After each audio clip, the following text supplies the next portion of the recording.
विद्यार्थी भाइ बहिनीहरू स्वागत छ। आज हामी सेट थ्योरी अर्थात् समूहबारे चर्चा गर्नेछौँ। समूह भनेको के हो? What is set? यसको परिभाषा रहेको छ राम्ररी परिभाषित भएको फरक फरक वस्तुको सङ्कलनलाई समूह भनिन्छ। A well defined collection of distinct objects is called a set.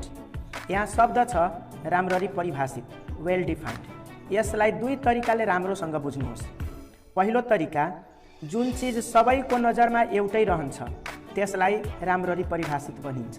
जस्तै सुरुका 5 वटा गिन्ती सङ्ख्याको सङ्कलन एउटा समूह हो, किनकि सबैको नजरमा सुरुका 5 वटा गिन्ती सङ्ख्या 1, 2, 3, 4 र 5 मात्र रहन्छ।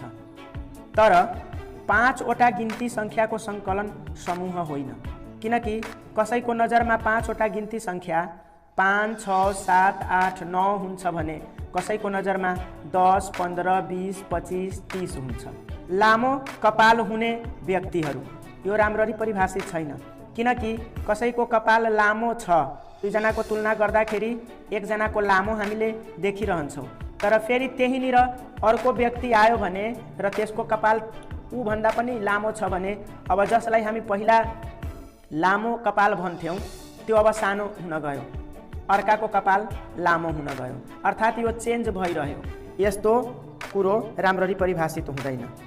बुद्धिमान व्यक्तिहरू यो पनि राम्ररी परिभाषित छैन, किनकि कसैलाई हामी बुद्धिमान भनिरहन्छौँ तर एउटा समय यस्तो आउँछ जहाँ ऊ मूर्ख साबित हुन्छ, सधैँभरि त्यो बुद्धिमान रहँदैन। अनि अर्को तरिका, कुनै वस्तु दिएको सङ्कलनमा पर्छ कि पर्दैन स्पष्ट हुन्छ भने त्यसलाई पनि हामी राम्ररी परिभाषित भन्छौँ। जस्तै 10 भन्दा ठुला सङ्ख्याहरू राम्ररी परिभाषित छ, किनकि यो सङ्कलनमा 5 पर्दैन, किनकि 10 भन्दा ठुलो सङ्ख्या 5 होइन।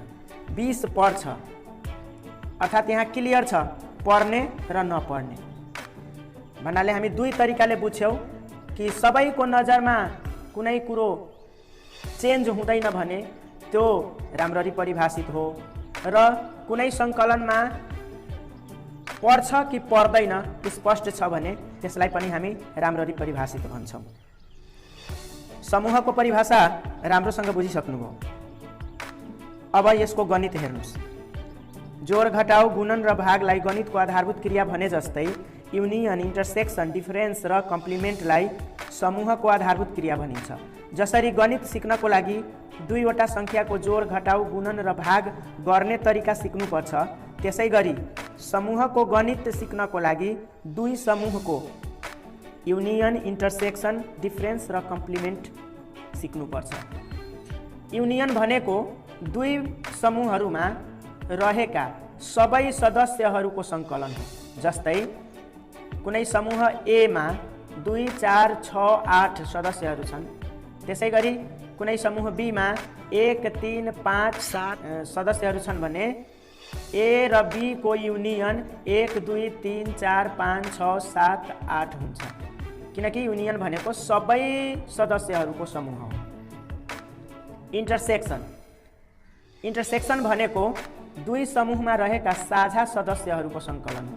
जस्तै समूह पी मा अङ्कहरू 2, 3, 5 र समूह क्यू मा अङ्कहरू 3, 7 भए पी इन्टरसेक्सन क्यू बराबर 3 हुन्छ, किनकि दुवै समूहमा साझा 3 रहेको छ।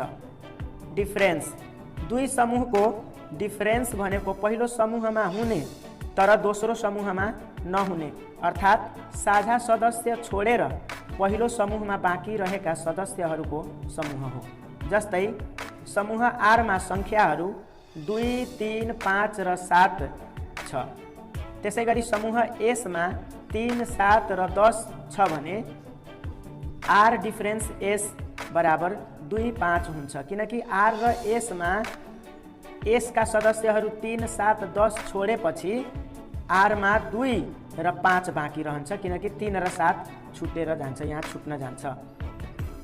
त्यसै गरी एस माइनस आर यानि एस डिफरेन्स आर निकाल्नु पर्यो भने एस मा हुने तर आर मा नहुने, आर मा यहाँ 2, 3, 5, 7 छ, यो सबैलाई छोडेपछि एस मा बाँकी रहेको 10 हुन्छ, त्यसकारण S difference R is equal complement 10 हुन्छ। कुनै समूहको कम्प्लिमेन्ट भनेको सो समूहका सदस्यहरूलाई छोडेर युमा बाँकी रहेका सदस्यहरूको समूह हो। जस्तै कुनै समूह युमा 1 2 3 4 5 सङ्ख्याहरू छन् र समूह एमा 1 3 5 6 भने ए कम्प्लिमेन्ट भनेको 2 र 4 हुन्छ, किनकि 1 3 5 छोडिदियौँ भने युमा 2 र 4 बाँकी हुन्छ। अब समूहको गणनात्मकता कार्डिनालिटी अफ सेट बारे चर्चा गरौँ। कुनै पनि समूहमा रहेका सदस्यहरूको सङ्ख्यालाई सो समूहको गणनात्मकता भनिन्छ। जस्तै कुनै समूह ए का सदस्यहरू 5 8 10 छ भने number of A is equal to 3 हुन्छ, किनकि 5 8 र 10 गन्दाखेरि जम्मा 3 हुन्छ।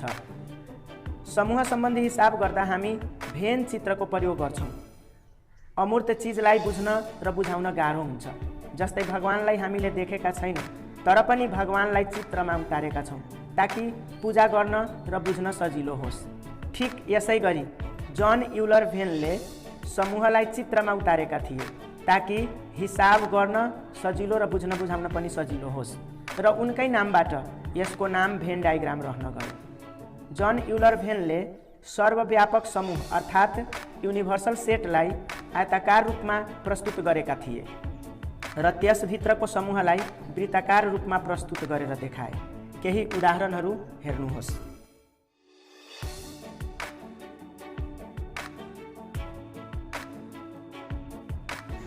हस् त आजलाई यति नै। अर्को भिडियोमा फेरि उपस्थित हुने नै छु। कृपया यो च्यानललाई सब्स्क्राइब गर्नुहोला। धन्यवाद।